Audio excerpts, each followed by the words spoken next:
சேனலின் புதுவையின் இன்றைய நிகழ்வுகள். புதுச்சேரி பாரதி பூங்கா எதிரே உள்ள ராஜ் நிவாசில் இருந்த துணைநிலை ஆளுநர் அலுவலகம் கடற்கரையில் உள்ள குடும்ப பொழுதுபோக்கு மையத்திற்கு விரைவில் மாற்றப்பட்டுள்ளது. இதனை துணைநிலை ஆளுநர் கைலாஷ்நாதன் நேரில் சென்று பார்வையிட்டு ஆய்வு செய்தார். புதுச்சேரி பாரதி பூங்கா எதிரே உள்ள கவர்னர் மாளிகை பிரெஞ்சு ஆட்சி காலத்தில் கட்டப்பட்ட பழமை வாய்ந்த கட்டிடமாகும். சுமார் 250 ஆண்டு பழமையான கவர்னர் மாளிகை சேதமடைந்துள்ளது. இதனால் கவர்னர் மாளிகையை பழமை மாறாமல் புதுப்பிக்க அரசு முடிவு செய்தது. இதற்காக கவர்னர் மாளிகையை இடமாற்றம் செய்ய இடம் தேர்வு செய்யப்பட்டது. ஆனால் தொடர்ந்து 3.5 ஆண்டுகளுக்கு மேலாக புதுவைக்கு பொறுப்பு கவர்னர் இருந்ததால் இடமாற்றம் நடைபெறவில்லை. இந்நிலையில் புதிதாக பொறுப்பேற்ற கவர்னர் கைலாஷ்நாதன் மாளிகையை வேறு இடத்திற்கு மாற்ற அறிவுறுத்தினார்.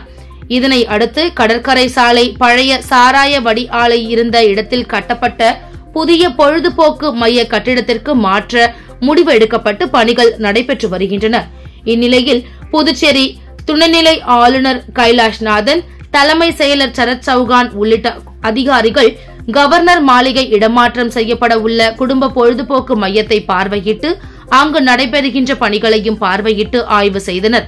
விரைவில் பழமை வாய்ந்த ராஜ் நிவாசில் இருந்த துணைநிலை ஆளுநர் அலுவலகம் கடற்கரையில் உள்ள குடும்ப பொழுதுபோக்கு மையத்திற்கு மாற்றப்பட உள்ளது என்பது குறிப்பிடத்தக்கது. புதுச்சேரி கேரள சமாஜம் சார்பில் கேரள பாரம்பரியத்தையும் பண்பாட்டையும் பிரதிபலிக்கும் வகையில் நடைபெற்ற கலை நிகழ்ச்சிகளை துணைநிலை ஆளுநர் கைலாஷ்நாதன் கண்டு ரசித்தார். புதுச்சேரி கேரள சமாஜம் சார்பில் குடும்ப சௌகிருத மேளா 2024 நிகழ்ச்சி கடலூர் சாலையில் உள்ள செயின்ட் ஆண்டனிஸ் மஹாலில் நடைபெற்றது. துணைநிலை ஆளுநர் கைலாஷ்நாதன் சிறப்பு விருந்தினராக கலந்து கொண்டார். தொடர்ந்து நிகழ்ச்சியில் கேரள பாரம்பரியத்தையும் பண்பாட்டையும் பிரதிபலிக்கும் வகையில் நடைபெற்ற கலை நிகழ்ச்சிகளை துணைநிலை ஆளுநர் கண்டு ரசித்தார்.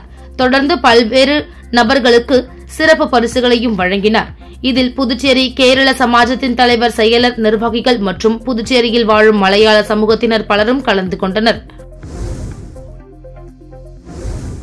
புதுச்சேரியின் பல்வேறு பகுதிகளில் செயின் பறிப்பில் ஈடுபட்ட ஆந்திர மாநிலத்தை சேர்ந்த வாலிபரை கைது செய்த போலீசார் முக்கிய குற்றவாளியை தேடி வருகின்றனர்.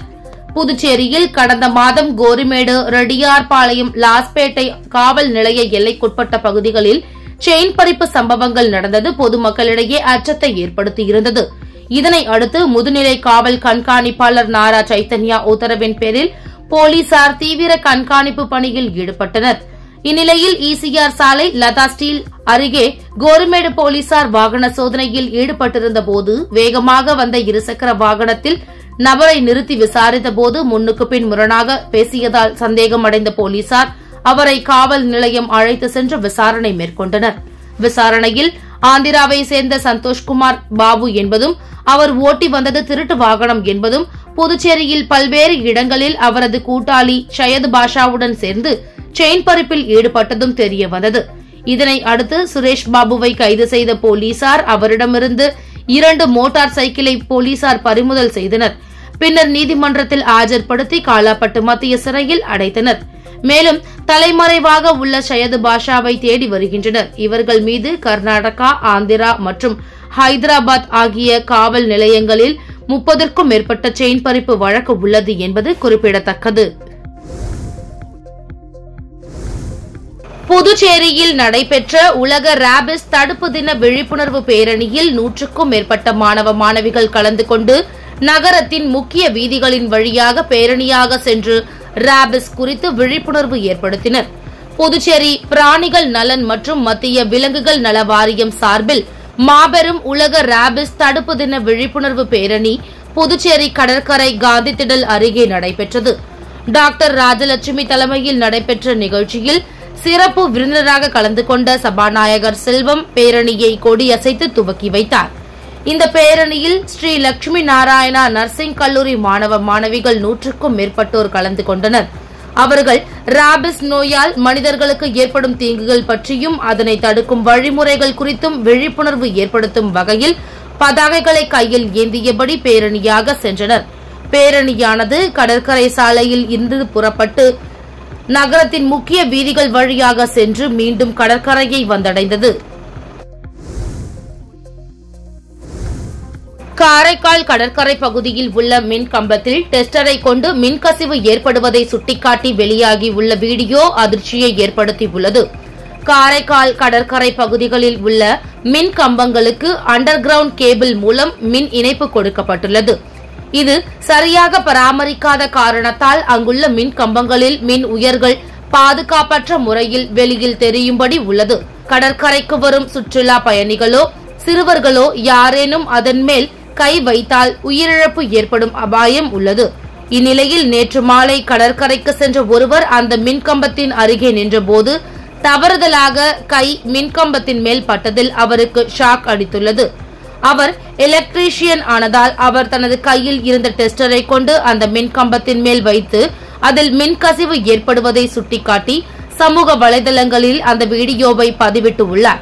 இதுகுறித்து மின்துறைக்கு தகவல் அளித்தும் எந்தவித பாதுகாப்பு ஏற்பாடுகளும் செய்யவில்லை எனவும் உடனடியாக போர்க்கால அடிப்படையில் நடவடிக்கை எடுக்க வேண்டும் என கோரிக்கை குரல் எழுந்துள்ளது. புதுச்சேரி அரசின் ஓவிய கலைக்கூடத்தில் நடைபெற்ற பாரதியார் பல்கலைக்கூட மாணவர்களின் ஓவிய கண்காட்சியை சபாநாயகர் செல்வம் துவக்கி வைத்து மாணவர்களை பாராட்டினார். புதுவை முத்தமிழ் சங்கம் மற்றும் பன்னாட்டு கலாச்சார உறவுகள் மற்றும் ஆராய்ச்சிக்கான கவுன்சிலிங்குடன் இணைந்து புதுச்சேரி பாரதியார் பல்கலைக்கூட மாணவர்களின் ஓவிய கண்காட்சியை புதுச்சேரி அரசின் காட்சிக்கூடத்தில் செப்டம்பர் 28 முதல் அக்டோபர் 10 வரை ஏற்பாடு செய்துள்ளது. இதில் 30க்கும் மேற்பட்ட பாரதியார் பல்கலைக்கூட மாணவர்களின் ஓவியங்கள் முதல் முறையாக காட்சிப்படுத்தப்பட்டன. இக்கண்காட்சியை சட்டப்பேரவைத் தலைவர் செல்வம் துவக்கி வைத்து மாணவர்களை முதல் முயற்சியை வெகுவாக பாராட்டினார்.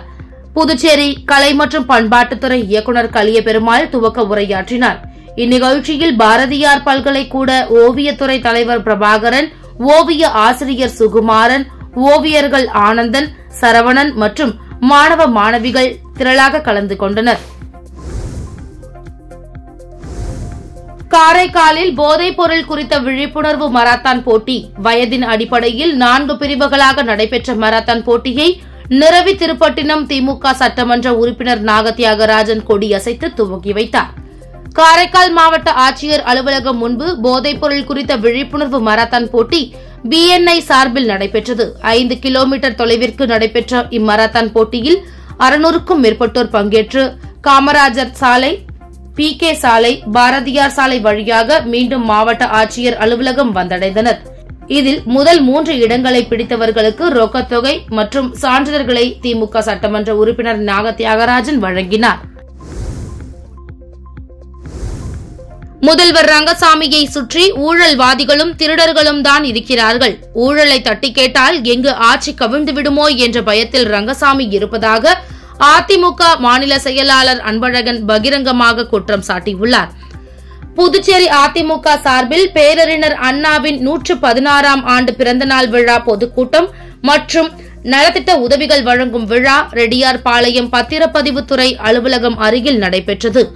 மாநில அவைத்தலைவர் அன்பானந்தம் தலைமையில் நடைபெற்ற கூட்டத்தில் கோவை புறநகர் மாவட்ட கழக இணை செயலாளர் மணிமேகலை, திருவண்ணாமலை தெற்கு மாவட்ட இலக்கிய அணி இணை செயலாளர் வெங்கட்ராமன் ஆகியோர் சிறப்பு விருந்தினர்களாக கலந்து கொண்டனர். கூட்டத்தில் கலந்து கொண்ட ஏழை எளிய பெண்களுக்கு இலவச தையல் மிஷின், இலவச புடவைகள் உள்ளிட்ட நலத்திட்ட உதவிகள் வழங்கப்பட்டது. பின்னர் பொதுக்கூட்டத்தில் பேசிய அதிமுக மாநில செயலாளர் அன்பழகன், புதுச்சேரி மாநிலத்தில் கடந்த 3 ஆண்டுகளில் 111 தடவை ரேஷன் கடை திறந்து அரிசி வழங்க இருக்கிறோம் என்று முதலமைச்சர், அமைச்சர்கள் என அனைவரும் தெரிவித்திருக்கிறார்கள்.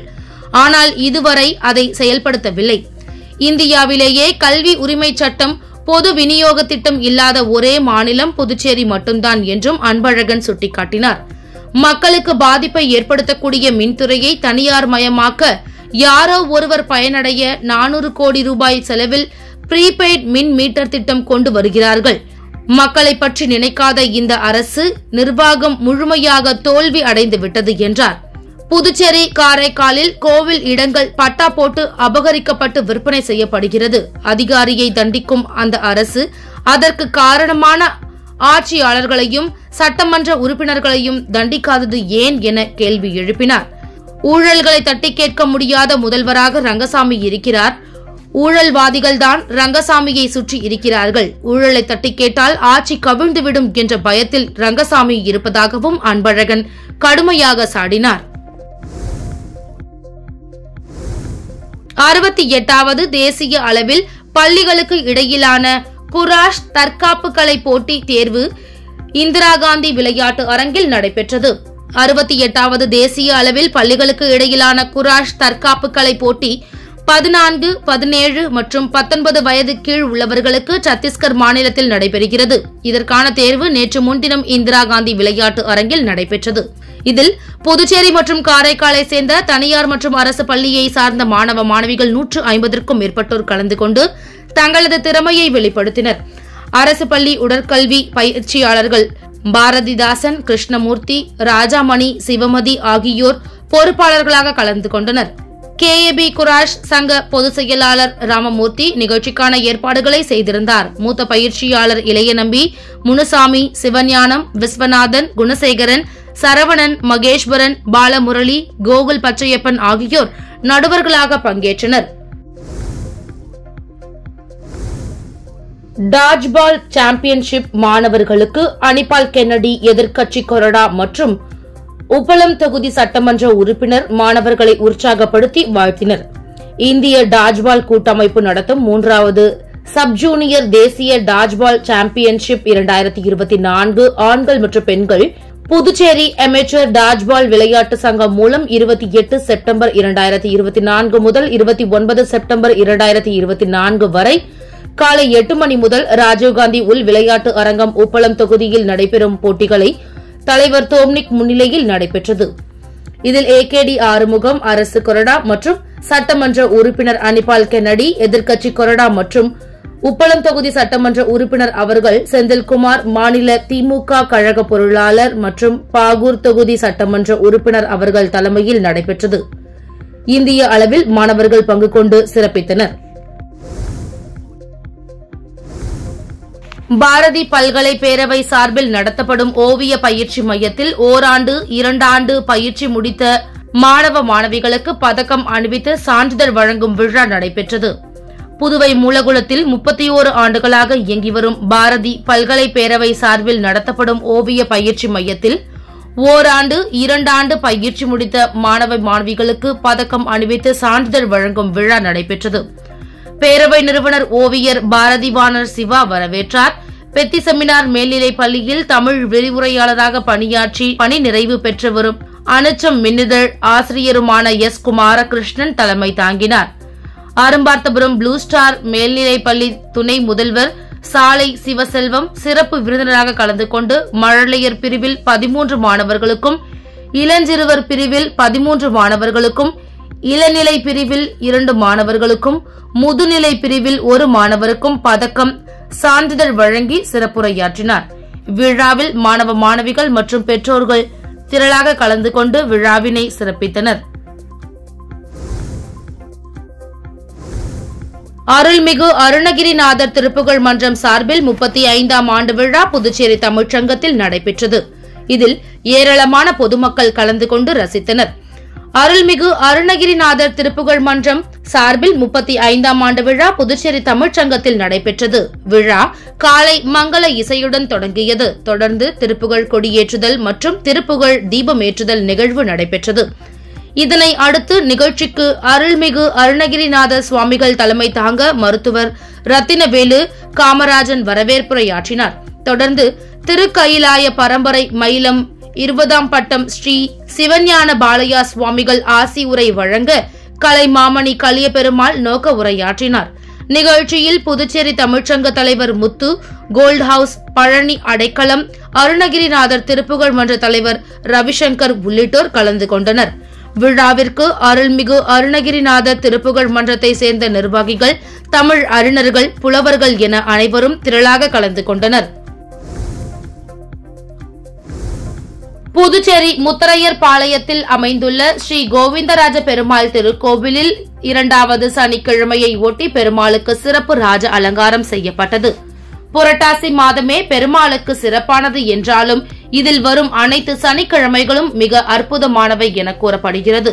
புரட்டாசி மாதம் முழுவதும் விரதம் இருந்து பெருமாளை வழிபட முடியாவிட்டாலும் புரட்டாசியில் வரும் சனிக்கிழமைகளில் மட்டுமாவது விரதம் இருந்து பெருமாளை வழிபட வேண்டும்.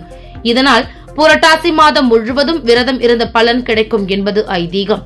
அதன் அடிப்படையில் 2வது சனிக்கிழமையை ஒட்டி முத்திரையர்பாளையம் கோவிந்தன்பேட்டையில் அமைந்துள்ள ஸ்ரீ கோவிந்தராஜ பெருமாள் திருக்கோவிலில் எழுந்தருளியுள்ள பெருமாளுக்கு சிறப்பு திருமஞ்சனம் செய்யப்பட்டு ராஜ அலங்காரத்தில் பெருமாள் பக்தர்களுக்கு காட்சியளித்தார். இரவு பெருமாள் திருவீதி உலா புறப்பட்டு நடைபெற்று மீண்டும் கோவிலை வந்தடைந்த பெருமாள் பக்தர்கள் வரிசையில் நின்று வழிபட்டு சென்றனர். இத்துடன் சக்தி சேனலின் புதுவையின் இன்றைய நிகழ்வுகள் முடிவடைகின்றன. வணக்கம். உங்கள் சக்தி சேனலின் புதுவையின் அன்றாட நிகழ்வுகளை உடனுக்குடன் தெரிந்து கொள்ள சக்தி சேனல் புதுச்சேரி யூடியூப் சேனலை சப்ஸ்கிரைப் செய்து கொள்ளுங்கள். மறக்காமல் பெல் பட்டனையும் கிளிக் பண்ணுங்க, ஷேர் பண்ணுங்க, லைக் பண்ணுங்க. உங்கள் சக்தி சேனல்.